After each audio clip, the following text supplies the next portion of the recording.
Good evening, everybody. My name is Sean Benson. No, wait, that's not my name. My name is Randy Dauphin. And I'm one of your hosts, one of the hosts that help create and make this show happen. So Sean, our good friend and student, he's away shooting a movie or a TV show. I'm not sure because I'm not his fan. So I'm not sure what he's actually doing right now. I just know it's professional acting work. And we're here with Grandmaster Rose, and we're going to jump in right away, Master Rose, with a question for you, right? And the question is, I've done some research on you, and you've competed a lot. You've competed in Taekwondo a lot and other martial arts. I think 38 states is, and the question that I have for you, and we might go around the horn on this, is when you have to be a competitor and you compete and you travel to compete, what are some of the sacrifices that you have to make, both personally, professionally, and how about your family? What sacrifices do you and the people around you have to make? Yeah, so I think if you want to, when you set a goal, you have to make it lofty. So my goal, I'm going to go back to my first tournament back in 1985. I was only 10 years old and I was nervous as heck. And I tried to back out of my first tournament. Like, I don't know if I'm ready. I was just a little 10-year-old green belt. And I remember my father saying, like, no, don't back out. You made a commitment. You want to see this through. You're ready. There's no perfect time to get out there and see what your skills can lead to. And I went into that tournament in Inkster Recreation Center back in 1985. And I won first, and like kata, like kumse is a Korean word. I felt good about that. And then I remember competing against this kid that was way taller than me. And I was like nervous, like, man, this kid is a foot taller than me. And now I really don't know if I'm ready. And that was in my second match. My first match I won, and then I competed against this tall kid and I lost, but I was like, man, I'm okay. I didn't get hurt. That was fun. I didn't even care that I got third, even though I wanted first. And it lit a fire under me that I think still, I don't compete anymore in Taekwondo, but it lit a fire that still burns bright today. And as Taekwondo a few years later became a demonstration sport in Seoul, Korea, it was introduced in the Olympic Games. That was my goal. I was like, I want to be on the Olympic team. And I think if you want to do something like that, you have to sacrifice a whole lot. I sacrificed in my teens a social life. I was always at the gym. You have to put hours into what you do, whatever it is that you do. If it's karate or taekwondo or playing the violin, whatever sport you're in, whatever activity you're in, if you want to be the best, you just have to put in the work. Whether you're tired or sore, you don't feel like it, you're coming off a win or a loss, you just have to just keep hammering away. And I will say that I was lucky enough that my dad owned a taekwondo school, so that's what we did. We came home from school, did our homework, ate, and we went to the gym. So I think I was kind of lucky in that way that the rest of my family was already at the gym. So it kind of made it easy for me to, if I didn't feel like it, my dad's like, what do you mean I don't feel like it? Come on, we're going to class. So although I had to sacrifice, it was there for me every single day. It was just kind of the way, that's what the Rose family did. We taught martial arts and did martial arts. So it kind of stayed easy to stay motivated, throughout those years. But even when other people decided to step away from the competition side, even my dad sometimes running the business or doing other things, I had a fire in me that just wouldn't stop, and I just kept going at it. And just for the love of the sport, it didn't kind of seem like a sacrifice. It seemed like what I wanted to be doing anyway.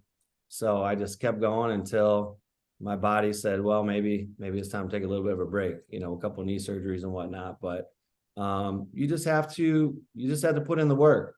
You just have to kick excuses out of your head and keep hammering away. Yeah. So as you've gotten old, so you were 10. Yes. And you competed as a green belt. Yes. But you had a prolific competition career. Like we're talking not a couple of years, couple of decades. You competed for a couple of decades. Yes, sir. So think about people who are watching the show right now, Grandmaster Rose, and they're coming into this and they're thinking, hey, I think I'm interested in this. Give them an idea of what sacrifices they're going to have to make to get elite and compete and win.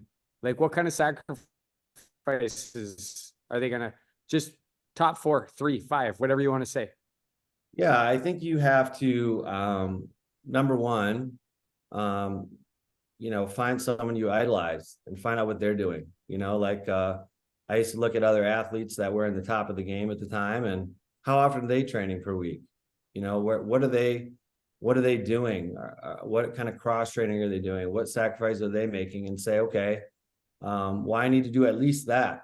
And if your goal is to eventually maybe beat them, then maybe you have to do a little bit more. So I think find someone that you idolize, find out their training regimen, um, follow that. And if not, if anything, exceed that. If you want to be the best, you just have to kind of, I think also just be ready to tell other people in your life, no to certain things. There was times, especially in my youth, where, I got jealous of some of my friends who didn't have that goal in a way, because they got to just hang out on a Friday night, or they get to go to somewhere fun on a Saturday, go to a Lions game. Well, maybe not then, but recently they're doing pretty good. But or go to the club or whatever. And man, if it was a Friday night and I had a tournament on Saturday, well, I was training on Friday night. I wasn't hanging out. And then Saturday morning, I had to get up early and go to wherever, some gymnasium somewhere, some arena somewhere, and fight. And then Sunday, a lot of times where, my friends were hanging out doing something, I had to maybe watch a video of the fight and analyze what I did well and what I need to work on. And I think you just have to say no to certain things that sound appealing for the pursuit of your dream. So, find an idol, do what they're doing, if not more, and learn to say no to certain things, because you kind of have to be a little selfish. You're saying, this is my goal and I really want to achieve this. Well, I don't have certain time for these other things. You kind of have to have a sole focus, and you just have to spend as much time as possible, doing that thing. And I would say thirdly, Master Rose, you're right. I'm loving what you're saying. Yeah, I think it's as simple as that, though, and Yeah. You have to be willing to sacrifice your body a little bit too, like, you're just going to go through some injuries. You have to learn to work through them. You just have to realize that sometimes you're going to get a little beat up, and you have to approach that intelligently.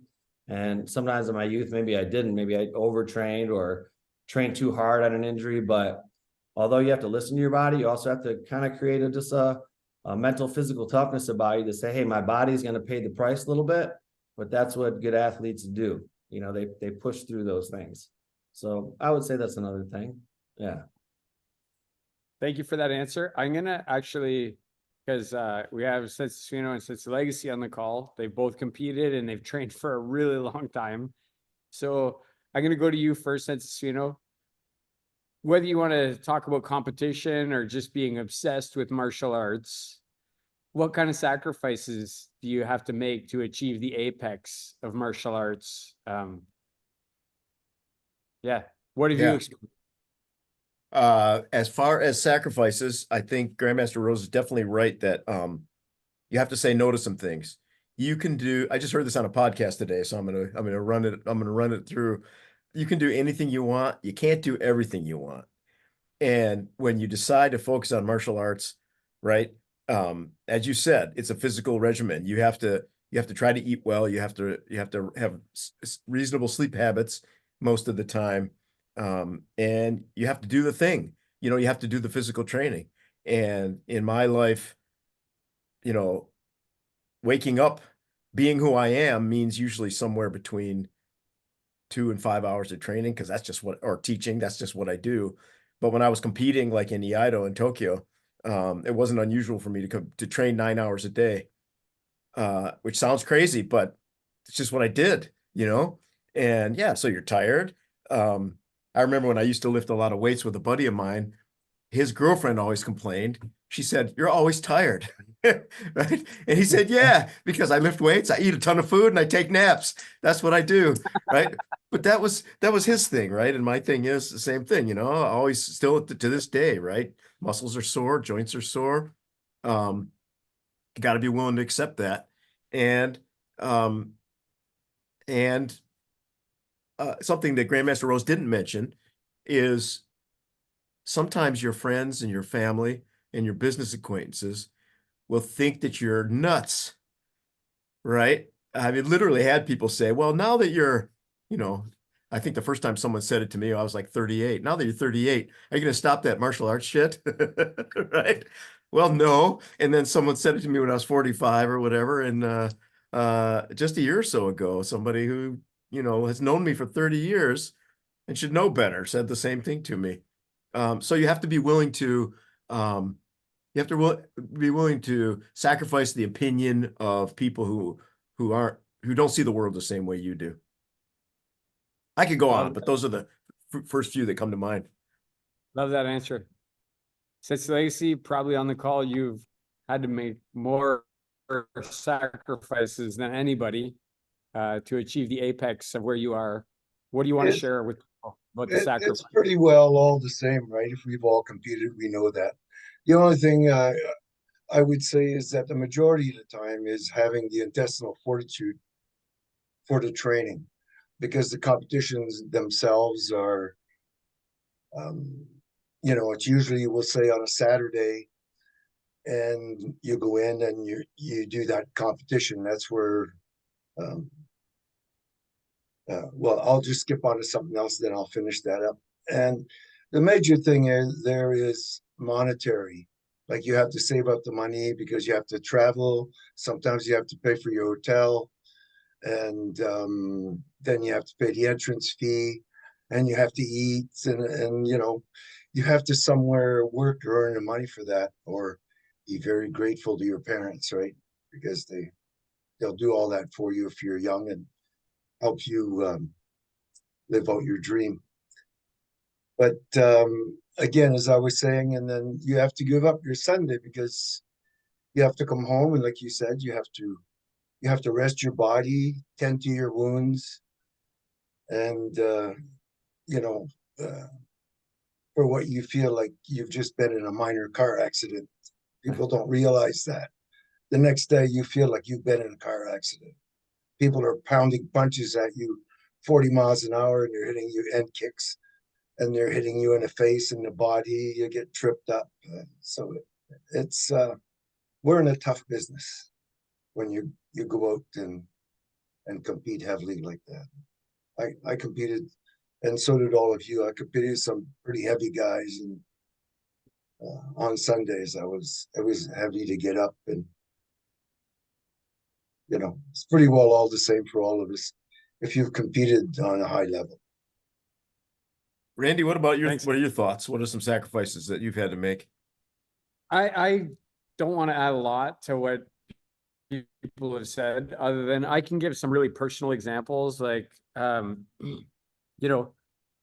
the first time I ever competed internationally in Venezuela, go away, do this tournament, do this thing, do good, come back.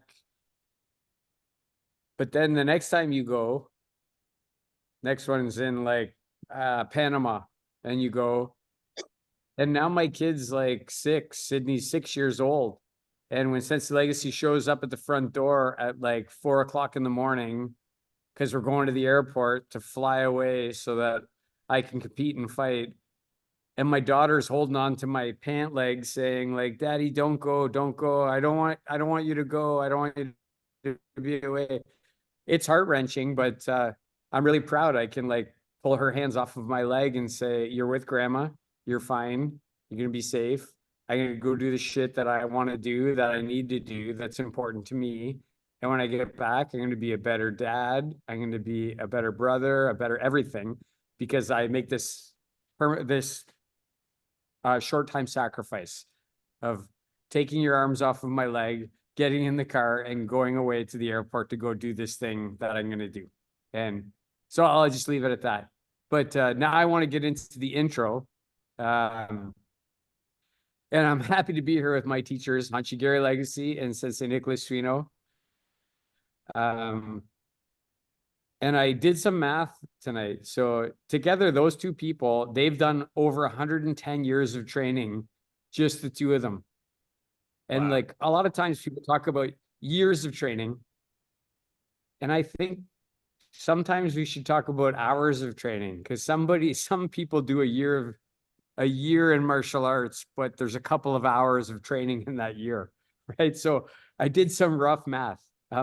And I just did a really weak estimate and said, these two people trained 5 hours a week for the last 50 years each. And if you're thinking about that, that's 30,000 hours of training that these two people have done. And that's really conservative, because I think it's actually probably like 60,000 hours of training. It's double that. It's not 5 hours a week. It's 10 hours a week for 50 years. So we have people here who have done 60,000 hours of training, and Malcolm Gladwell would say 10,000 hours to mastery, right? So I just want to say that as the intro for my two teachers. And I want to say thanks for joining us live. If you're on YouTube, or if you're on Zoom, or if you're watching this later on one of the podcast channels, it always helps us if you're going to hit a like, subscribe, something. It's a super easy thing to do. Just hit that button, right? It's going to take milliseconds of your day to do that. And it will help all of us. Master Rose, Sensei Legacy, Sensei Suino, we're all going to get benefit if you just take that second to hit that thing. And yeah, so I just want to say thank you for that. If you have a question for Master Rose or for one of us, Stavros is going to put it in the chat. Put it down into the chat. Right? So put that down there, what the question is, or text it to me if you know me, or Facebook it to one of us. And as Sensei Benson would say, if it's not rat shit terrible, we might even ask it, right? So send that question in. If it is not terrible, we might even actually ask that question. And I'm going to do now the intro of Grandmaster Rose, and I'm really excited to do it. We've never met each other before. Other than 5 minutes ago. So really, in the intro conversation was great. So it was really good. So Grandmaster Rose, he's an 8th Dan in Taekwondo, and he's the owner of the Michigan Academy of Taekwondo in Northville, Michigan, which is in Detroit. And I said to him earlier, I'm from South Detroit, which is Windsor, if you don't know where South Detroit is, right? He began his training in 1982. And he received his black belt in 1988. We've already been talking about it. He has a competitive career that took him through 38 states across the globe, and he's won many awards and titles, and we can get into that.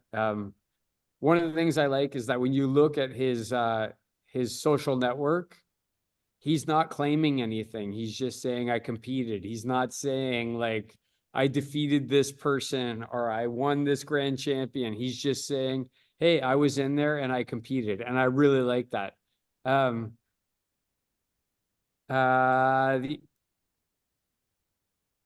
other martial arts that Master Rose has pursued, Jiu-Jitsu, BJJ, Muay Thai, Kale. Okay. I always like to provide some thoughts, Grandmaster Rose. I always say when I don't know somebody, I just creep their social network, right? And when I creeped your social network, I instantly liked you. Instantly, I liked you. Like I said, I'm from South Detroit, so we were in a 10-mile radius of each other as we were growing up. I like the fact that your mom and dad, Ron and Christine, and your siblings, all martial artists. You were born into a martial arts lifestyle. I watched you smash a cinder block on your dad's chest while he was laying on a bed of nails today. And I thought that was pretty interesting. Found that one. Last Saturday, Grandmaster Rose, I got my blue belt in BJJ, and you're a blue belt too. So that's another common interest that we have. Thank you so much. Another thing, you just watch Hanchi Legacy. You're going to see him smile. Grandmaster Rose has a Harley Davidson, and he likes to ride Harley Davidsons. See, look, he started smiling. I ride a Harley. Hanchi Legacy rides a Harley. We're all bikers, so that's another common thing. Nice. I saw you with your wife and Joe Coy at a comedy show, and I liked to see that. Yeah. And I also saw a snowman with a whole bunch of daggers in it, and you're saying about death to winter. Only Yes. northern people can know about that. Yeah. Like, and then what I want to say to you is, when I looked at the stuff, what resonated with me is that you have a great martial arts balance, and family and humor and living life, and just, you know, I really liked that right away when I looked at the different things. And I just want to say thank you so much for coming on the show tonight. We're really excited to talk to you. Right. So, yeah, I'll just pause for a second if you want to comment on all of that, but I do have a comment or a question for you when you're done. No, first of all, I'm really humbled to be on the show, and thank you for welcoming me. And I'm excited to be here, and I don't know, try to give some value to the conversation. And you know, as far as living a well-rounded life, you know, I think for a while it was martial arts, and at some point I created a little bit more of a balance. So you know, for a while there, every time I traveled, it was a martial arts seminar, a martial arts tournament, or a martial arts. You know, my vacations were spending 3 days in an arena and then keeping 1 day in that place wherever I was to kind of see the town and then head back home. And that I loved that. For 20 years, I got to see a lot of places, but for a day, you know. So nowadays, my wife's an avid traveler, and we actually go places where it has nothing to do with punching, kicking, or choking someone. What?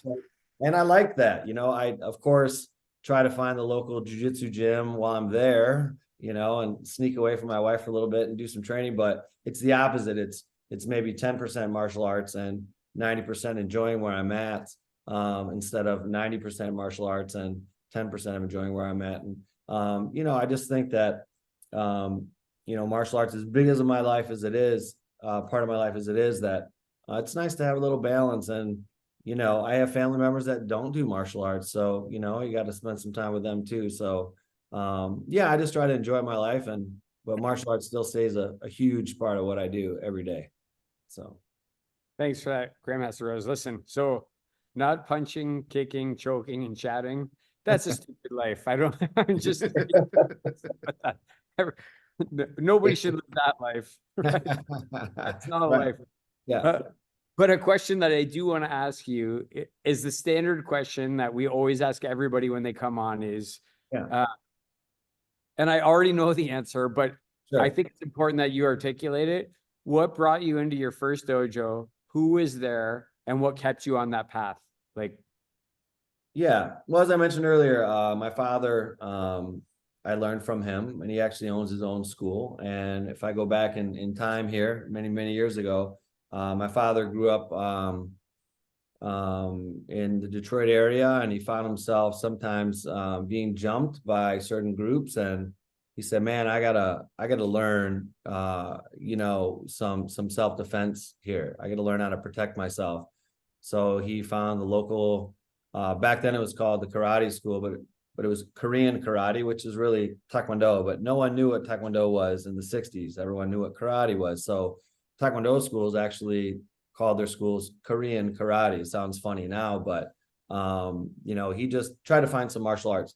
So he joined and instantly fell in love, not with just the fact that he was able to learn to defend himself, but just found so many things about martial arts that were appealing, and allowed him to say, hey, this is something I really want to pursue, above and beyond being able to protect myself. And so, you know, when I was born in 75, my dad was already, you know, teaching classes, and he was a black belt, and I think he was a black belt by then. Not sure when my dad got his black belt. Dad, you're on here. Chime in. But so I grew up around the Taekwondo school. So for me, I didn't walk into the Taekwondo school. I was carried by my dad as an infant into my first dojo or dojang. But you know, fortunately, I fell in love with it. And I know a lot of sons and daughters of masters or school owners, and they usually go one of two ways. They either eventually say, whoa, this was pushed on me, I want nothing to do with this anymore, or they fall in love with it and they pursue it just as strongly as their parent. And that was my path. I didn't run the other way. I ran straight toward it. I said, you know, this is amazing. There's I think some of the things that made me stay were, you know, friendships. Really, there are some people that I still talk to, let's say from high school, or people on Facebook that I know even from junior high. But you know who I hang out with? My martial arts buddies. Those are my real friends, you know. So you know, I guess sometimes, unless you're in martial arts or in some sort of activity where you really like military is an example. I know a lot of people are in the military and they bonded in a certain way that their real friends are their military buddies from years ago. Or college can be kind of that situation where you're young and you're out of the house and you bond with your college roommate and you remain friends forever. I think martial arts has the same effect. So just some of the friendships I made became so strong that, you know, that's where my friends were. You know, I didn't have to go to the club to hang out with my friends. They were at the gym training alongside me. And I think I just became really attracted to the way it made me feel all the way around. You know, my level of self-esteem, which was hurting really when I was a younger child. I grew up with my mom, not with my dad for a while. And I had some experiences in school that really hurt my self-esteem, some bullying and things. And I actually moved in with my dad full-time when I was 15. And that's when I was able to spend, you know, every day at the gym. And I kind of helped me reclaim my dignity at that age and built my self-esteem. So the friendships, the way it made me feel. And then when I got my first taste of competition, I was like, man, this is what I want to do.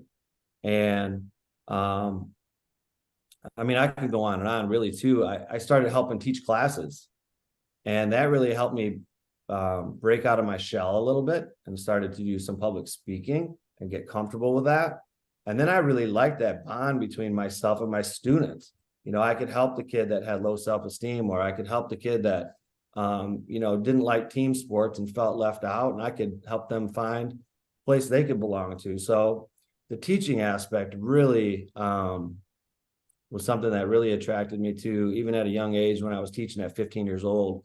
So that I could go on a multitude of reasons that really made me stay. You know, you know, my dad's not making me go to class nowadays at 48 years old. I run a martial arts school because I want to, but he was the one that pushed it initially. He's the one that started it, and thank God, because I have no idea what I would be doing with my life, and I can't see myself doing anything else. So, yeah. Yeah, that's an interesting thought. I often say that to people, like, I don't know from when I was 17 to where I am now at 52, had I not chosen martial arts, where I would be today. I don't even know where that path would go. But like yourself, Setsuino, his wife trains in martial arts, his daughter's trained in martial arts. My wife trains in martial arts. One of my daughters just got her black belt 2 weeks ago. So it's like he made her fight until she ran out of the dojo and puked out in front of the dojo. Yes. Right? My other daughter is his goddaughter. I think it's, you know, like attracts like, and you have to, it's your dad had this vision and then you benefited from it, and then the people around you benefit from it. But I don't want to pontificate too long. Setsuino, since Legacy, do you have any comments or thoughts you want to share about what Grandmaster Rose was just saying? I have another question, but I just want to open the door before we go to the next question. No, like I believe he was just telling us about his introduction to martial arts. So I really don't know much about what he did, but I have other questions later at some other time. Okay. Well, I'll just chime in. You know, I know Grandmaster Rose's dad a little bit, just from having trained with him once, and I think I may have met him one other time outside of that. And it's just a great it's a great martial arts family. You can see how much the students like and respect both of the Roses when you're in the room with them. And uh, I've got a yeah. Before we leave this topic totally, actually, Paul, I wanted to ask you. You know, I didn't grow up with a martial arts parent. I didn't really grow up with a parent that, I mean, my dad was a likable guy, but he wasn't necessarily treated with respect or reverence. I'm guessing your father was. Was that just the soup you were in, or do you have any perspective on that? Like as a role model, or was it difficult to have a parent like that? Like kind of, what was that like growing up with a martial arts father? Yeah, it was interesting, like for me, I saw my dad in two lights. I saw him as my dad, but something kind of magical happens when you walk onto the martial arts mat. Um, you transform into the teacher or the student in that moment. And I remember being a teenager, and teenagers, believe it or not, don't always get along with their parents or want to listen to their parents. I don't know if you guys have experienced this from a parent's perspective. But I remember times arguing with my dad on the way to the gym about whatever, something stupid. I didn't want to listen to him. But man, as soon as we hit that floor, as soon as we tied our belts, cinched the knot on that belt and walked on, I didn't look at him as my dad anymore. To me, he was my instructor at that moment. And I understood the power of martial arts at an early age. And so my dad was a big influence on me, not just as my father, but as my instructor. And they were different. They were very different. He was my dad, but he was also Master Rose at the time to me. And it was a lot of pressure. I remember when I would teach classes, sometimes I would have to teach, my peers. Like I was higher belt, and my dad owned the school. So I had to instruct them, and they had to listen to me. And I remember feeling like, man, why can't I just be one of the guys? Why do I have to have the pressure of teaching this class and being the example and, making sure the rules are followed? I'm supposed to be in an age where I break the rules, right? Or whatever, not, so to speak. But I had to make sure things were in order and things were done right.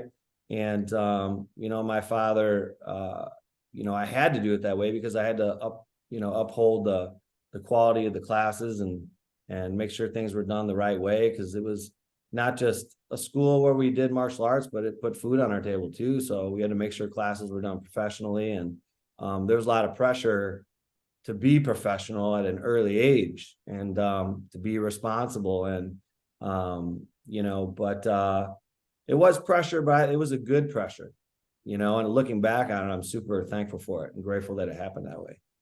Yeah, and I guess if you had felt it was bad pressure, you would be one of those people that, right? I ran the other way, right? But yeah, yeah, I enjoyed it, really.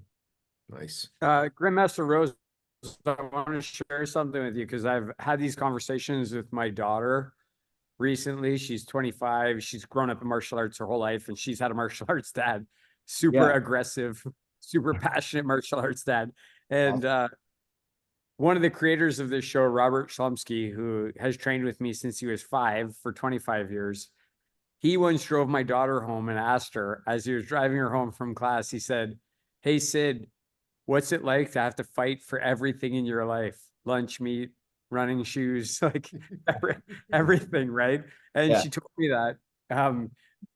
That's kind of the humor part of things, right? But the one thing I guess I would ask you about or talk to you about would be, my daughter said to me about there was a time in her martial arts career where she thought, if I can't be like my dad, if I can't be like that, what's the point? Right? Like, why do I even want to do this anymore if I can't live up to that expectation? And then luckily she found her own path and just was like, I don't have to be my dad. I have to be the best Sydney I can be. Do you have any comments about that statement? No, I think that you hit the nail on the head. I mean, you have to, I think figure out why she likes martial arts. Like if your child does martial arts, it's, if they're still doing it at age 25, it's not because you're pushing them anymore, right? Because she can do what she wants. She's her own person, right? She could run the other way or But if you say, why is it that figure out what they're thinking. Why is it that you like martial arts? And say, well, then that's the reason that you continue with this. And there's no pressure to be me, right? You be you. Everyone, martial arts, everyone's on their own path, right? It's an individual sport done together, right? It's an individual activity done as a group. And I think everyone has their own reason that they started and their own reason why they stay. And if you have a child, your reason doesn't have to be their reason. And it's important for them to know that, right? I think it's fair to say my dad likes martial arts for different reasons than I do. And some of them are very similar. But, my dad likes certain things. Like my dad's very into the technicalities of the traditional pumse and the tradition, right? I'm more of a Olympic style martial artist, and I like to dibble and dabble into other martial arts too. And we're different. And it's okay. And I think it's important as a parent to say, hey, that's okay that you're different than me. You're on your own path. And I think I've received that blessing from my dad, sometimes a little bit of a battle, but he's allowed me to be my own person and not have to be a carbon copy of Ron Rose, to be my own self. And I think just giving them the freedom to feel that way is what's important. If that makes sense. I love that.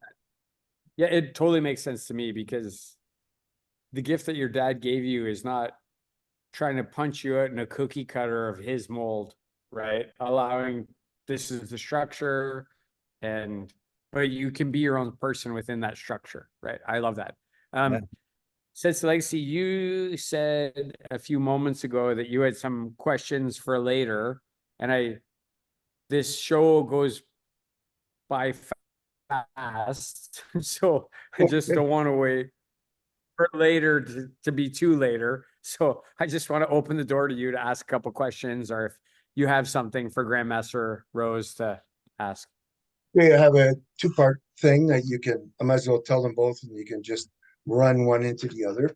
And this will be for people watching as opposed to most of us. A little bit of the beginning history of Taekwondo and master cells. And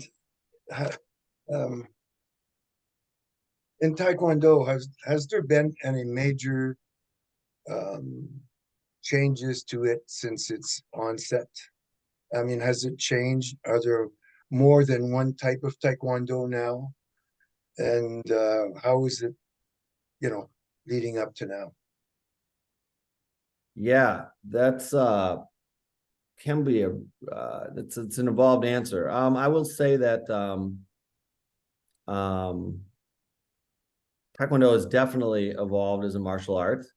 It started off 2,000 years ago, maybe, as Subakdo and all these other names into Taesudo. And in the 1940s, Taekwondo, there were 8 major kwans recognized that were under. So Taekwondo in Korea had there was 8 major schools, right? And those schools became styles. There was the Cheongdo Kwan school, where Taekwondo Cheongdo Kwan means the Blue Wave school. And there was Muda Kwan and Hanmu Kwan and all these different major schools that became styles of Taekwondo that branched out. And Taekwondo realized, and they would kind of argue amongst one another, and they had this goal of being in an internationally recognized martial art and sport, and they realized they needed to unify and be on the same page to have more power and influence as an international, martial art and sport. So they founded the World Taekwondo Federation and became more known as just Taekwondo rather than just the individual styles, right? And so with that unification, Taekwondo became, more popular, and now is practiced in over 180 countries and whatnot. And I think the biggest change, though, was its appearance and as an Olympic sport, a demonstration sport in 1988 when the Summer Games were held in Seoul, South Korea. And then Taekwondo really got a big boost in popularity because now people could, pursue an Olympic dream through Taekwondo. And that's when I saw the biggest boom. You saw Taekwondo schools popping up all over, and national championships had thousands of athletes. And it was an exciting time in the 80s and 90s. So it went from a traditional martial art that wanted this to turn into more of an international sport, and that did happen. But then it kind of became almost more known for its sport aspect than it did its self-defense and traditional aspect. And so it was great for Taekwondo, but it also kind of, I think, hurt Taekwondo a little bit in some ways because it got away from the self-defense aspect and more into a sport, which you're starting to see with like Jiu-Jitsu now. And Sensei Suino, it probably happened, I've heard, I'm not an expert on it, but kind of happened with Judo as well, right? And even fencing. Didn't fencing start as sword play, and it turned into, this more of a sport, and kind of watered down where it came from, right? So although it was an exciting time, the Olympic movement kind of hurt Taekwondo in some ways too. So Taekwondo is kind of having a little identity crisis right now, I think, trying to find out where it is in the world of martial arts.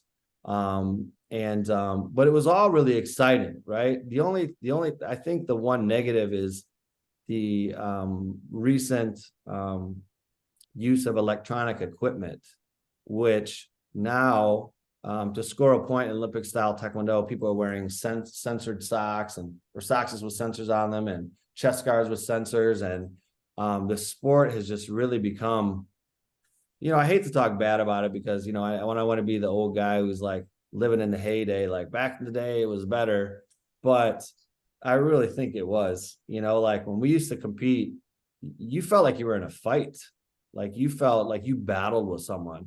And nowadays it's just very watered down. There's limited techniques, and you don't need a lot of power, and it's a lot of tactics and all that. And some of the athletes are very athletic and flexible and all these things, and they're well coached, but I don't even like watching it nowadays. So but because of that, some Taekwondo schools have kind of set aside the sport aspect and tried to build more up on the self-defense aspect of Taekwondo again. So Taekwondo is starting to kind of almost go back to its roots in some schools, which I think is a good thing, and trying to re-identify itself and find its place in the modern martial arts map, and even implementing other martial arts into their curriculum. And I think in some ways that negative has some positives that have come out of it.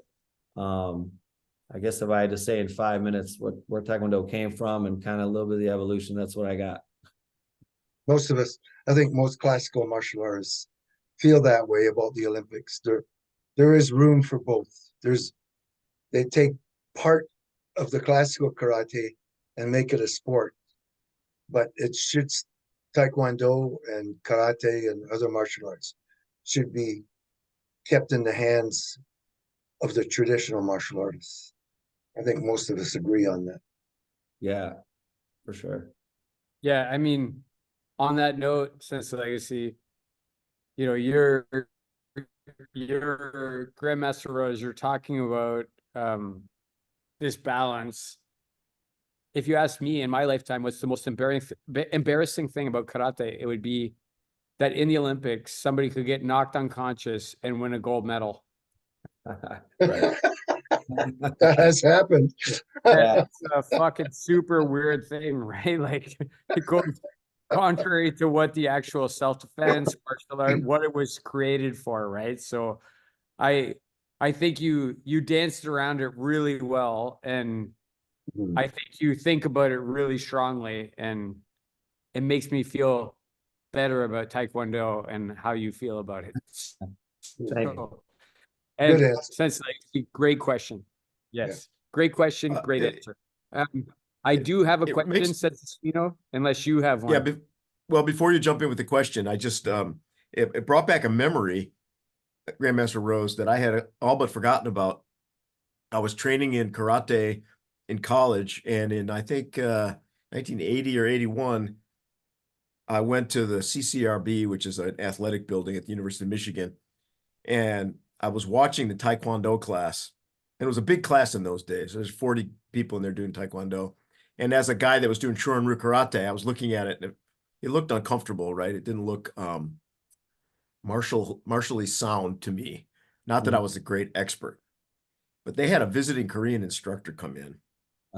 And when he did his Taekwondo, it didn't look like anybody else in the room, right?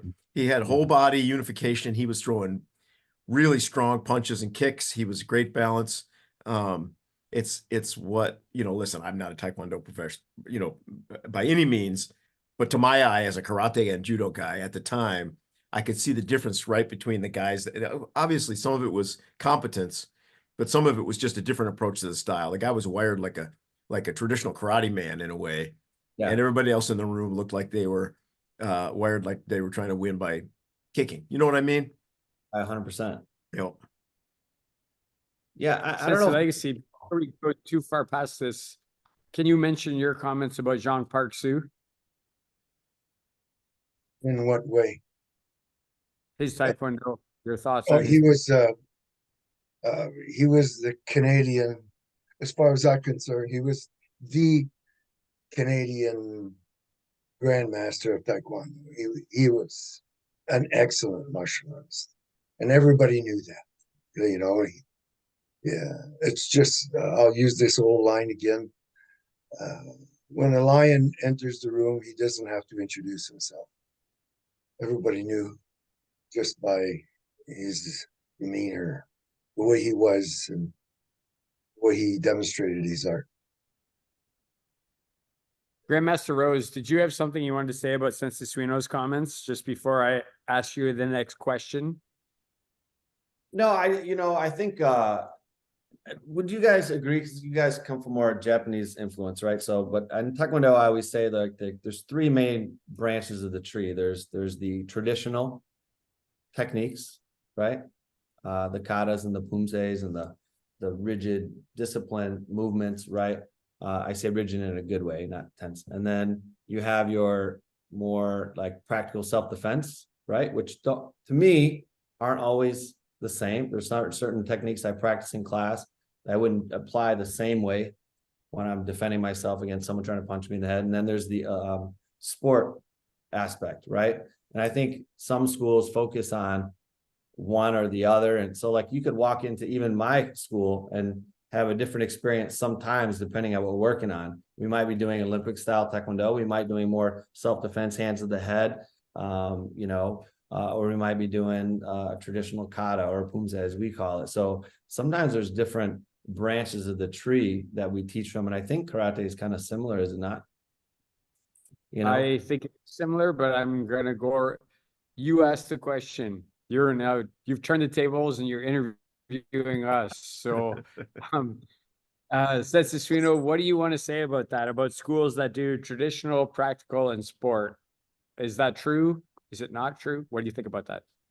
Yeah, there's clearly a mix of activities. We do Goju-ryu at JMAC in Ann Arbor, and the guy that kind of leads our program is a young Japanese man who's very, very good, and he teaches point fighting like they do at the All Japan Karate Do Federation of tournaments, and then I go to Hanshi Legacy's fighting seminars, and I watch him teach fighting or do light sparring with you, Randy.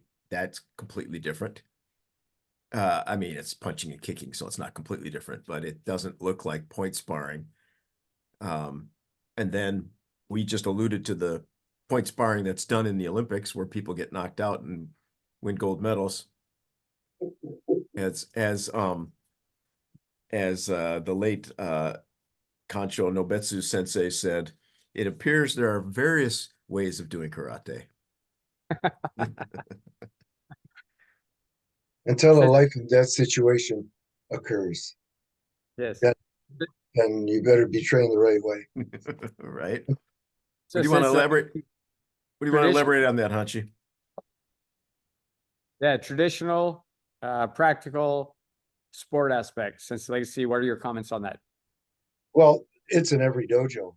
And it's like when you and I did competition, or when we all did competition, that's the sport aspect of it, right? Sure, you get to, in the good tournaments, you get, in a black belt division, you get to hit the guy a little bit, but the thing is that they stop it and give you a point or two or whatever it is. But in the street, a guy might be able to take that punch, and the beat goes on. I've been in a couple of say confrontations, and it's a different feeling. The referee's not there to help you. You're by yourself. It's not one-on-one. There are no rules. And I've been in every situation, which I'm not really proud of, but that happened a couple of times. So that's why in the dojo you have to do kata and you have to train. In other words, you have to be in kata, you prepare yourself for being mentally strong. And self-defense part, say, like, in the schoolyard, you and some other guy are fighting over a girlfriend. As soon as one guy gets hurt, everybody quits, walks away. You're best friends the next day. And then there's the competition, which is the sport where the referee is there and he stops. If anybody gets hurt, he stops it. You score a point, you come within 2 inches, or you get a point. So there is all levels and all schools. Thanks, that's it. So, Grandmaster Rose, my answer to your question would be that practical came first. If you go back in history, practical is what was first, right? Like, somebody wants to take something from you and you have to defend yourself. And then that became traditional, right? Because you wanted to reproduce it, right? So somebody tried to take my food. I defended myself. I want to defend somebody, teach somebody else how to defend their food.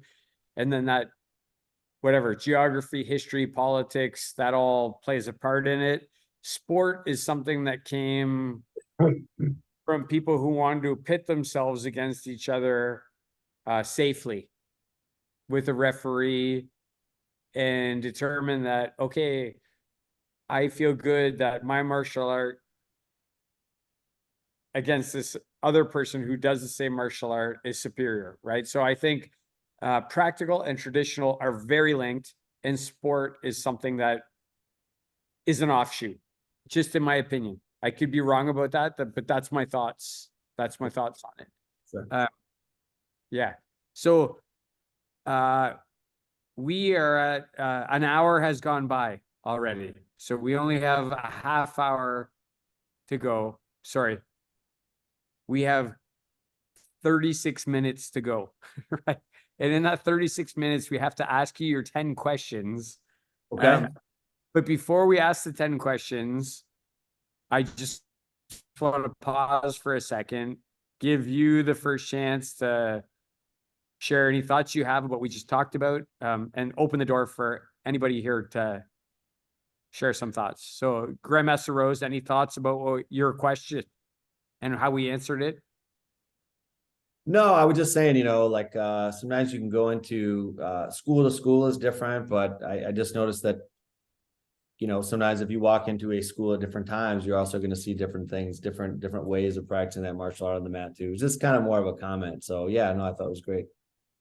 Thank you. Since Legacy, since Suino, before we go to the 10 questions, any comments, thoughts that you have? I gotta tell you though, I really enjoyed his answers and his explanations. I haven't had much time to converse with Taekwondo persons, but I liked your answers. They were good. You're a good representative of that art. Thank you. Since Suino, if we go into the 10 questions, am I doing the first one or are you doing the first one? Would you do the first one? I have a couple questions for after the 10 questions. So, Yeah. well, I have a couple too, but we're not going to get to all of our couple of questions. So Grandmaster Rose, this Actually, is the part. Can I say one? Can I say one thing? So it's funny because when I was growing up, It's your Taekwondo, show. It's your Taekwondo, show. Taekwondo and karate were always kind of like someone said, if I'm doing Taekwondo, oh, so you do karate? No, I don't do karate. I do Taekwondo. I'm sure you guys got the same thing. Like, oh, you guys do Taekwondo? No, we don't do. We do karate. And well, almost we were like on opposite sides of the. Like almost I think 20 years ago, maybe like offended if someone called us one or the other. But when someone comes into my school, permission to say this from you guys, because I'm surrounded by karate guys. People say, so you teach karate then? I always say, well, no, we teach Taekwondo, but I would say that Taekwondo and karate are more similar than different. They're kind of like cousins in martial arts. So permission to call us cousins? Absolutely. Permission granted. Yes, yeah, absolutely. Mission granted. Yes. Yes. That was Uh, in the old days. I never asked the karate guy if that's okay. Is that okay? I say, hey, we're more similar and different. We're cousin martial art. Those are our cousins. It was like that in my early days. Yeah, People fighting for territory yeah, to dominate the other school, just business wise. But sure. all martial arts are good. They Yes, all sir. change your insides in the same way. 100%.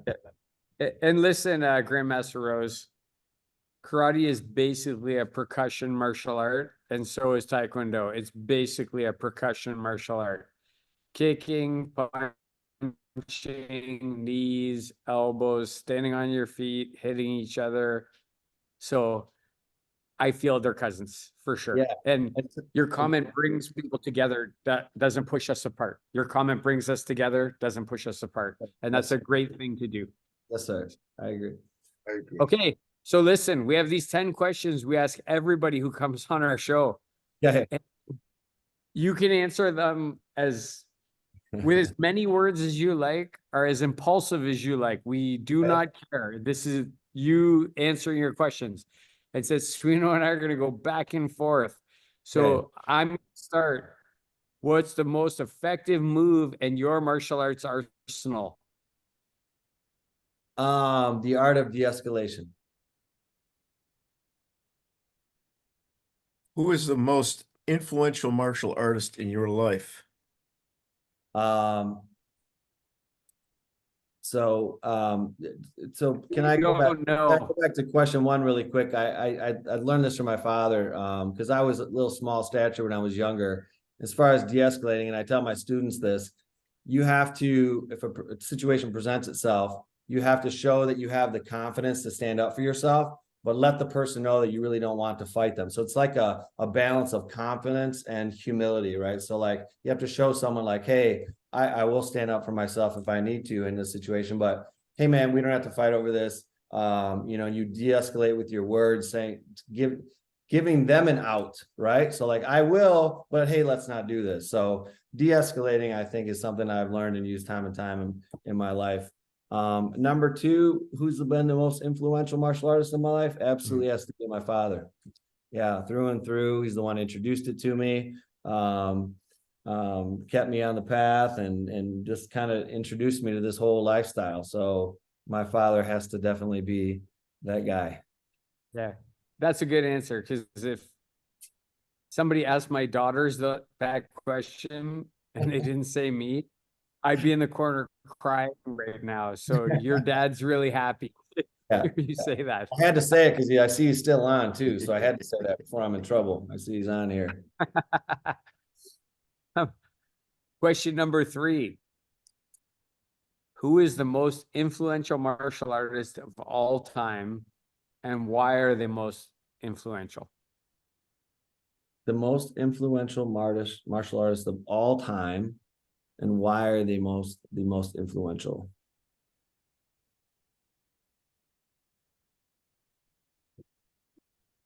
It's your answer. There's no wrong answer. This is an opinion. This is an opinion question, not a fact question, right? So, yeah, I mean, I would have to say, if I have to give an answer, I would say Bruce Lee, just because of his appearances in cinema, and some of the greatest martial arts movies of all time, in my opinion, and just that he wasn't afraid to speak out too. To me, he was one of the first mixed martial artists. He said, you can't be one-dimensional. So he was preaching this stuff that we now know, everyone knows that there's not always one way to do things. There's not always one answer, right? You have to be, multi-dimensional and adapt to situations. And sometimes that requires a different martial art, right? So just his approach to martial arts in general, and just how he was an icon, right? And he wrote books, and I don't know how many people I know or have heard have started martial arts because of that guy. They started martial arts because they saw a Bruce Lee movie, right? And if you didn't directly start because of that, a lot of the teachers you train under started because of him. So I think he just had a worldwide effect on people practicing martial arts. Who knows how many people started, and the trickle down effect because of Bruce Lee. Well, listen, 50% of the people on this call agree with you, and 75% of the people that we've ever had on here answered Bruce Lee. So you're in good company. All right. It's good data for everybody to think about. Yeah. Your sense, Cicerino. What excites you most about the next 5 years of your training?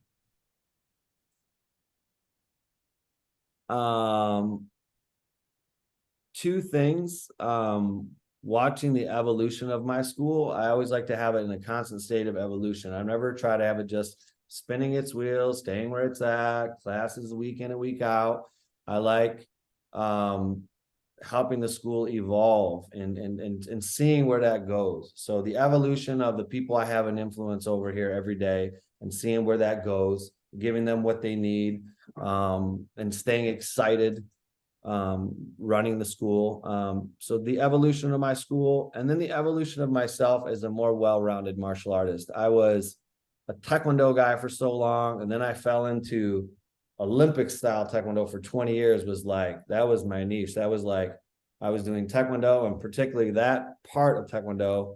And then since then, I've become a fan of not just Taekwondo, but martial arts as the umbrella. You have sports, you have hockey, baseball, football, whatever, right? But sports is the general word. For me, martial arts, I found that I'm not just a Taekwondo guy.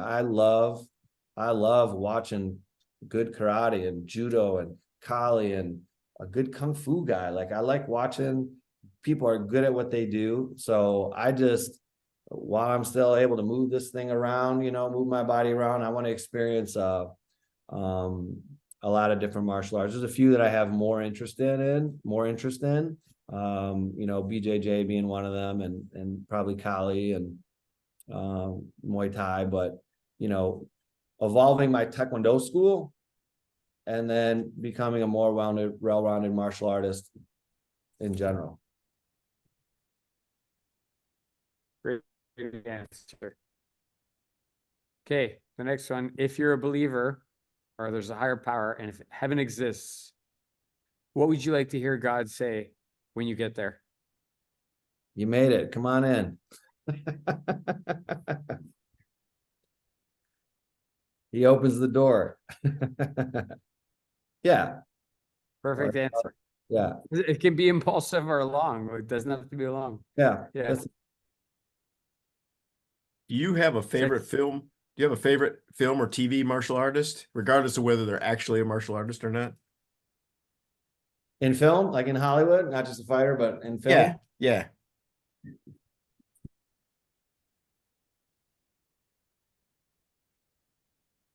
How I really love watching is Tony Jaa. That guy just amazes me. I'm amazed by his athletic ability, choreography, his ability to do all his own stunts. That guy just blows me away every movie I watch. And I know he didn't become real mainstream, but enough to where I was introduced to his movies. And that guy to me is just he's amazing to watch. Have you guys heard of Tony Jaa? Oh, yeah. Yeah. Yeah. You're also in good company with Tony Jaa. Sensei Copeland, who's one of our OGs of Punch Kick Choke Chat, loves Tony Jaa. That's one of his most favorites. So he does some things, man, where I just can't. It just takes a unique person, unique athlete and martial artist to be able to pull off. It's pretty awesome. Okay, the next question, Grandmaster, is there a martial artist, living or dead, of all time that you would like to train with?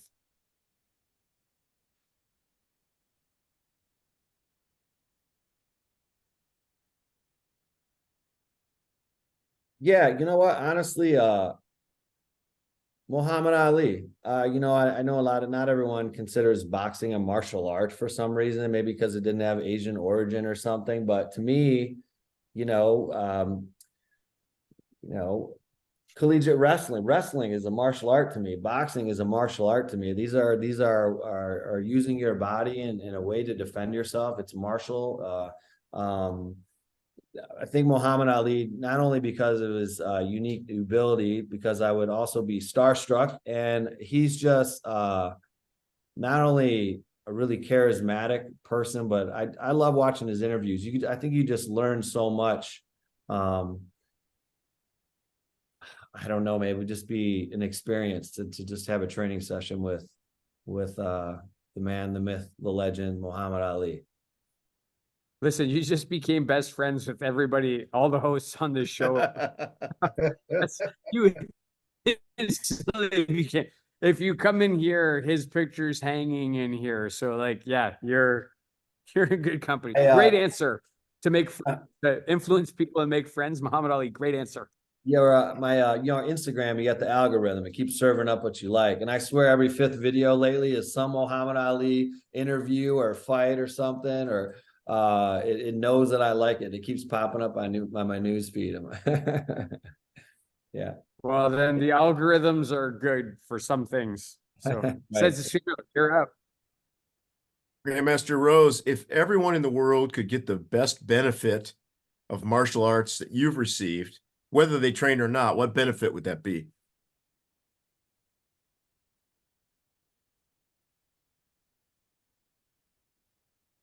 I think just opening yourself up to kind of a way of living, not one particular thing that martial arts gives you. Yes, it gives you fitness, it gives you confidence, it gives you something to belong to, the camaraderie, it gives you discipline and focus and better listening skills, and it gives you an avenue to relieve your stress and all these things. But I think really just martial arts, if you really dive into it, gives you a way of life. So I think for me, it's given me a way to live my life. So just introducing people to that, not any one particular benefit. That's an amazing answer. So last question comes to me, and it's actually two questions, and we always deliver them as a pair, which is, what do you feel is your greatest achievement? And do you have any greatest regret? My biggest achievement? My biggest achievement may be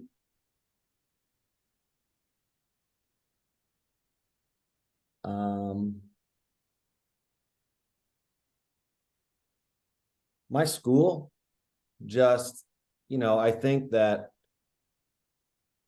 there's a lot of great martial artists and there's a lot of great instructors, but I've worked my way to the third step. So I think that's what I could be most proud of. I could say like, hey, I became a decent martial artist, I became a decent instructor, but I'm able to take it to the third step to now teach some of my students how to become great instructors, to help other people become great martial artists. So like I'm at the point where I can influence all the way down the line the next generation of great students who might become great instructors, who might own their own school someday. So just creating a good positive environment where I can influence people along that same path, future school owners, future teachers. So I think my school and where it's at, and having the influence that I do, the positive influence that I have, is probably, I think, my greatest accomplishment. I'm really proud of that.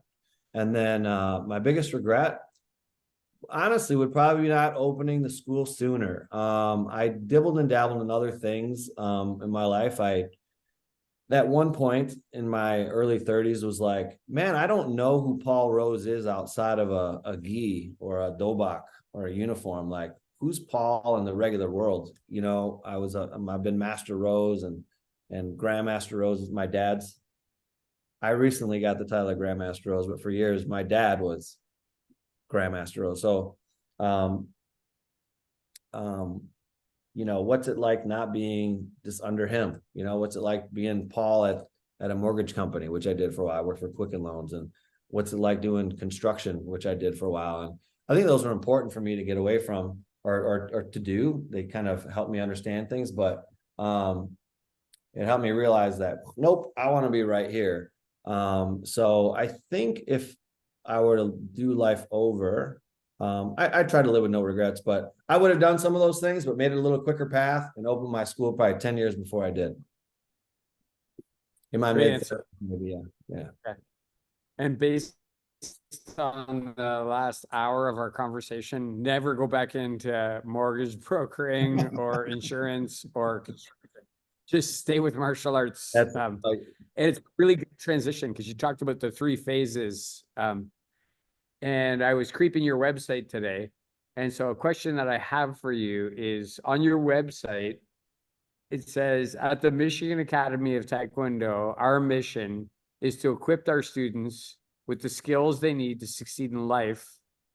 We use martial arts as a means to instill high moral character, including respect, honesty, integrity, responsibility, and self-discipline. What I want to go around the horn on this because I have some thoughts about this, but first to you, Grandmaster Rose, how'd you come up with that statement? What's powerful for you about that statement? Yeah, I just think that, you know, if you look at what we really do, I always tell people we try to accomplish 3 major things. Like if a parent walks in and says, you know, hey, I'm interested in putting my son in martial arts. What are they going to learn here? I say, well, we try to accomplish 3 major things. Number 1, give them self-defense skills. Number 2, give them good physical fitness and an outlet for all their, you know, stress and getting them off their devices, right? And being more physically active. And 3rd, just good character. And, you know, the first 2 are important, but I think that, you know, hopefully kids will never have to defend themselves. I think it's good to know, but that's a great thing to have, right? 2, you could run on a soccer field and get good physical fitness, but I think what's missing, you know, a lot nowadays and is just, you know, really good character. And these are things you can use every single day. Is a kid going to need to knock someone out because he's trying to attack him or hurt him or take his lunch money every day? No.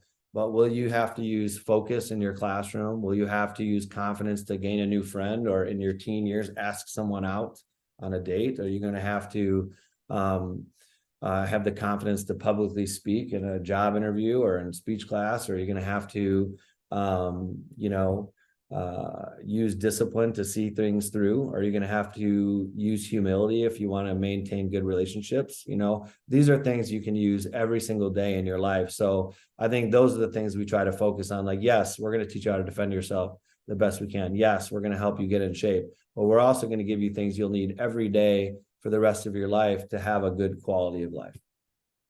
So those are things I try to hit on. Love that. Not just say it, but actually really try to do it. Love that too. Yeah. So Sooner, do you have any comments about that? About the Michigan Academy of Taekwondo statement? Yeah, just about, yeah. You know, using martial arts as a vehicle for respect, honesty, integrity, responsibility, self-discipline. I know that's integral in JMAC as well. So yeah, I love that. I mean, to me, that hails back to our conversations about classical roots. You know, we're doing this not just to be fighters. There's lots of ways to be fighters.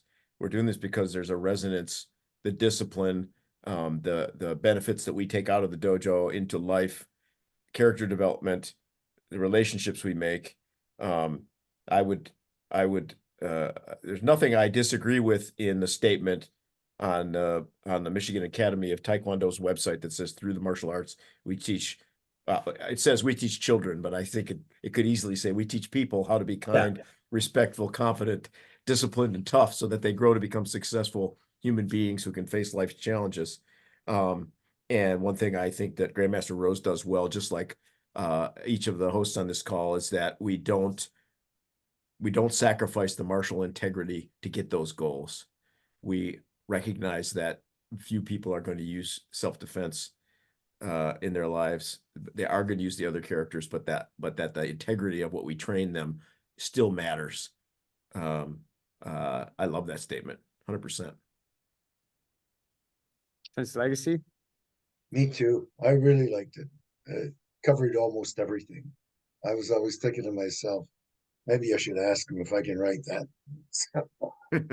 But the difference in martial arts is, as Richard Kim once said to me, Legacy, what do you think martial arts is the art of? And he ended up saying, the art of life. The thing about sports, well, it does build good character and certain things. Like in the three big sports, baseball, football, and hockey, a basketball player may not be able to carry um, playing style or toughness into basketball, or basketball may not be able to carry that over to football, even though most of it you can.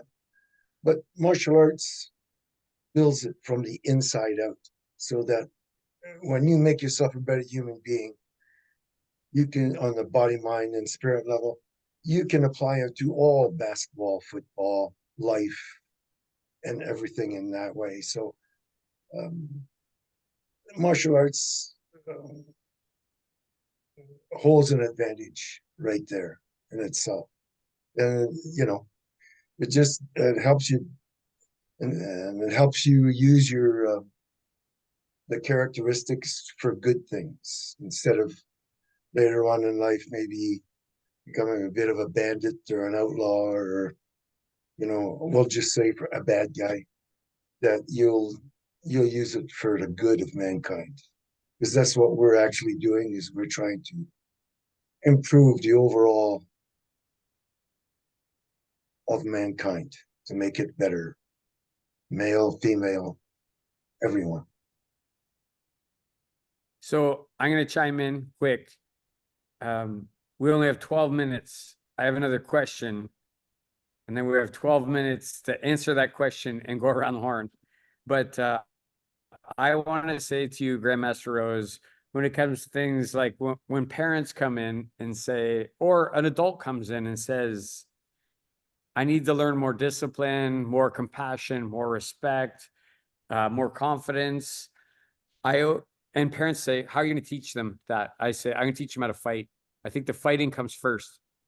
When you get punched in the face and it hurts, you learn, shit, I shouldn't punch other people in the face. And then you get more compassionate.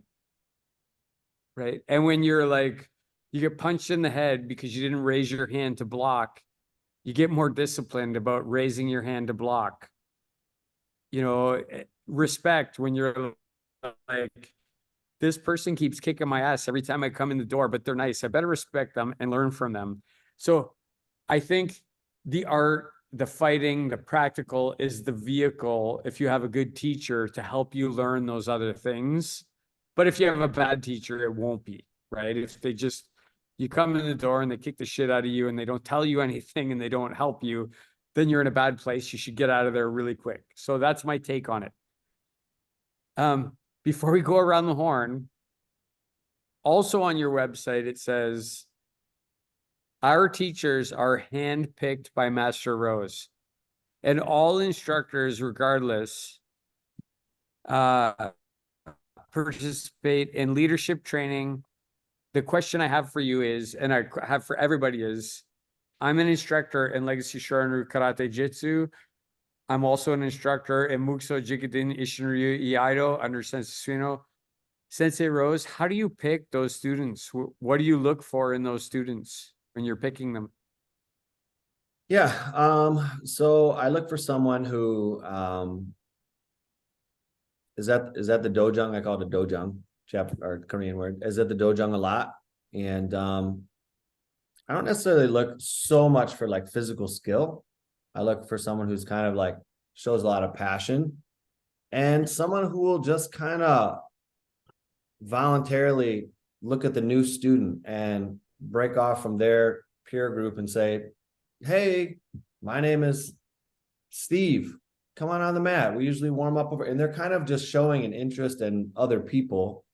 Kind of a natural tendency to kind of help, right? They seem interested in people. And so when someone, I'll say it this way, when someone expresses an interest like, hey, I noticed you guys have a leadership team, like, how do I get involved in that? Because we meet a couple times a week. We have a team of about 25 people. And I say, okay, that's great. You're showing an interest. Let me ask you 2 questions. Number one, you know, do you love martial arts? And they always go, oh yeah. And I go, do you have a genuine interest in helping other people? And if they say, yeah, and I go, well, since you answered yes to both those questions, let me give you some more information on our leadership team. And, you know, so when they approach me, I ask them that. And those are the 2 things I look for. Who's passionate about martial arts, and do they seem to care about the other people in the room and their well-being and their comfort level? And really, if they have those 2 things, they're going to be all right. And Love that answer. From there, it's just training them how to, on the kind of skills they can employ to teach a good class. You know. Amazing. So let's go to you next. How do you have a lot of schools, 13 schools. How do you pick the instructors, or how do you feel comfortable with the instructors? Well, the thing is, my instructors, like they train a long time before they become instructors. So you get to know them. They have to be fine exemplar of the art. They have to actually live the art, and they have to learn how to be compassionate as well as have a certain amount of integrity. It's I think you just know from training for so long the persons that fit that mold, that it's almost like the martial art is in their thinking and their breathing and their movement. Yeah. Besides all the other stuff that was already said. That's just my look to it. Sensasvino, you have a lot of good instructors at JMAC. Some remote instructors that you're tutoring. How do you pick them? Is it the guy that writes the check? What is it? Well, that's kind of inside joke, you know, when we talk about running schools. I have these little initials for different people, right? Like a VCA, a VAA, a very able assistant, right? Or I don't know, like a young up and comer. But I always joke the GWC has a different perspective than everybody. The guy who writes the checks has a different perspective than everybody. You know the deal, Randy, at JMAC. When we have promising young people, they usually, it's like you said, Grandmaster Rose, they tend to be people to hang out the dojo a lot. And eventually they start asking to help out. Hey, can I help out with class a little bit, right? So we just have them as assistants. And if they can persevere through that for a while, then maybe we say, well, why don't you start teaching some intro lessons, or substituting a class for a while. And, you know, we watch them and learn. And we make comments, and we let, you know, we train them over time. So we don't have a formal instructors training program, but what we have is probably a 2.5 to 3.5 year graduated instructors program, by bringing people in as helpers, as assistants, as lesson teachers, and eventually substitutes. But of course, there's a very few coveted positions of people that can actually lead a class. There's just not that many. You know, we got, I don't know what, we've got 24 people who teach in some form at JMAC now. And so it takes a while. You gotta have a lot of perseverance to get to the point where we say, okay, Monday at 6:30, that's your class. It doesn't happen very often. And so by the time people get there, they're pretty freaking good. Sure. I would say, for me personally, do you have passion, right? Like, do you have that drive, that passion, that thing? Then commitment. Are you committed to your teacher? Are you committed to your style? Are you committed? And then you already said this. I think I'm repeating, Grandmaster Rose, what you said. And then it's connection for me, right? Are you connected to the people that you're training with? Are you connected to the building? Do you feel something like, you know, if the lights are going to go out, are you connected to that building enough that you're going to make sure the lights stay on? Right? Like that's for me. Those are the people who, there's 6 or 7 of us here. I know if everybody else left, the 7 of us would still have the lights on and we'd still be in here doing that thing together because we're the people.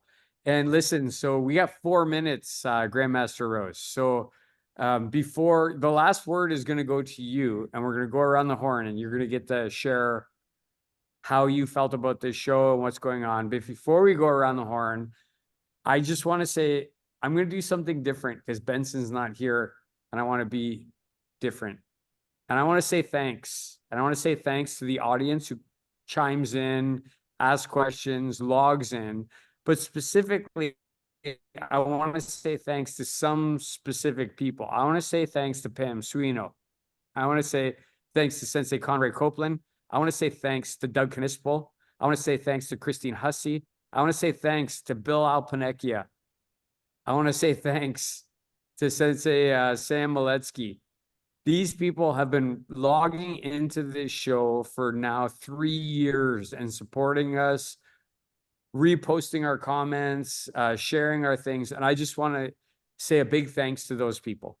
I also want to say thanks to Robert Schlumsky, one of the founding members of Punch Kick Choke Chat, who often gets lumped in with everybody else, but should not be lumped in with everybody else. He does more Herculean work behind the scenes than almost anybody on this show, and never bitches or complains about anything. Never. Just always says, yes, sensei, yes, sensei, yes, sensei. He doesn't need to do this either. He's super smart guy, handsome guy, great martial artist. I'm saying all this stuff about him because I just don't want him to kick me in the head. He's a super good martial artist. Okay. And then lastly, I want to say thanks to the other people who help us with this show: Sydney Dauphin, Andre Sedishev, Dridi Ogliani, Justin Shea, Stavros Stavoulias, Dan Holland III, Alden Adair, Jesse, Vite Vilo. I might have forgotten some people. I love you. Even if I forgot you, you can call me and bitch at me. Those are the people I want to thank. Since Legacy, what do you want to say about our time with Grandmaster Rose tonight? Good times. One of our better get-togethers, our better shows, I guess. He's a good representative for Taekwondo, and he enlightened all of us a little bit, even on business. And it's great. I have never met you, but hopefully sometime in the near future, we'll get together. Thanks on our Harleys. on our Harleys. That's good. So, Strino, what do you want to say about our time with Grandmaster Rose?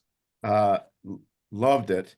And before I say, I'm going to share 4 quick points. Before I do, Paul, we do micro episodes on specific topics sometimes, and I've got a list of a bunch of questions I wanted to get into you with this show, but I think we're going to save that and try to hit you up to come on a shorter episode that's not live, that's pre-recorded, maybe in the new year, because okay. I had some things I wanted to talk about we didn't get to. Okay. 4 things that I liked. I loved what you said about something magical happens when you step on the mat. If you're the teacher, you become more of the teacher. If you're the student, you become more of the student. That was cool. It really resonated with me. I love the fact that you said it's an individual sport done as part of a group. I haven't heard that before. I like the way you split up martial arts or Taekwondo or karate for that matter into kata, self-defense, and sport. And my favorite thing was something you said before we started the show, which was you're planning on having me come out and teach this year. Can't wait. That's going to be awesome. That'd be great. Yep. So Grandmaster Rose, I write a lot of notes because I was primarily hosting tonight. I didn't write as many, but I just still want to share some thoughts with you before I give you the last word. So I really like the fact that you're a green belt and you wanted to quit and your dad just wouldn't let you. He was like, no, fuck that, get in there, you got to fight. And that impacted you. And you still remember it today. That's a really good thing. That's what the Rose family did. We trained. That's super cool statement, right? That you could be part of that thing where your mom, your dad, all your family, you trained together. That's awesome. Like I love to say that or hear that. Along with Sac- my three brothers, by the way, three brothers, all of us. Yeah. I know I read all of yous. Yeah. Sometime when you're disciplined and you're making commitments, you have to say no to people, right? And that's something that resonates with me. I've lost friends over it. And you said that thing. You said sometimes you just got to say no to people. My mom's gone now, but 15 years ago, if you would have said to her, hey, on Saturday morning, we need to do this thing and we need Randy to be there, she would have said, he won't come. He won't come on Saturday morning because he's going to be training with Sensei Legacy. So he won't come. Don't ask him, right? Sometimes you got to say no. Pressured to be responsible at an early age. That's good pressure. You're pressured at an early age to get on the floor, train, teach people. That's good pressure. You kind of remind me of somebody we've had on the show, which is Daryl Hannigan. I don't know if you've ever met Grandmaster Hannigan. In Canada, he's a Taekwondo legend and a kickboxing world, multi-time kickboxing world champion. Your passion for Taekwondo and his passion for Taekwondo, they remind you, you two should meet each other. I think you would really like each other. Yeah. I really like that you know the history of Taekwondo. It was really nice to hear you just talk about the background and explain the evolution of Taekwondo. That's really good. That shows passion. You're a super intelligent guy. It comes out clearly that you're a very smart person. And Sensei Legacy often says, I'll take the smartest person over the most physically capable person. And I can tell you're a really smart person, just the way you express yourself. So thank you for that. We talked about traditional, practical sport, like Sensei Suino mentioned. I liked your answers to some of the 10 questions. Well, all of them, but some of them stood out. Next 5 years, you want to see the evolution of your school and also the evolution of yourself, right? And that nothing stays the same, right? Nothing stays the same. It all has to continue to evolve. If you resist it, that's a problem. All of us really liked your Muhammad Ali answer. Like we were all like super excited about that. Sure. And last thing I want to say is something that nobody's said so far is the greatest benefit, a way of living your life, right? Like that's a super powerful statement. Like martial arts all gives us a way of living our life. And so last word goes to you, Grandmaster Rose. What do you want to say about your time with us before we pull the plug and shut this down? Yeah, no, I just want to show my appreciation to you guys for having this Taekwondo guy on your show and just welcoming me and making me feel welcomed. And it was nice to talk to fellow martial artists. I can always relate to people who kind of walk this same path, and it's got me interested to watch some of your other podcasts. You guys have 118 of them or something like that? I'm sure you guys got how many? Or it's like I think it's almost 140 now, but yeah, 118 is a good number. I'm gonna be logging on, checking out some of those. I really enjoyed my time here. Again, thank you for finding me someone interesting to talk to, and hopefully added some, entertain the listeners a little bit and added some, I'm really appreciative of you having me on here, and maybe sometime in the future again. I don't know. Thank you guys. You're always welcome back. Thanks everybody. Have a great night. Thank you everybody who logged on tonight. Thanks everybody. Thanks Grandmaster Rose. Happy holidays. Happy holidays.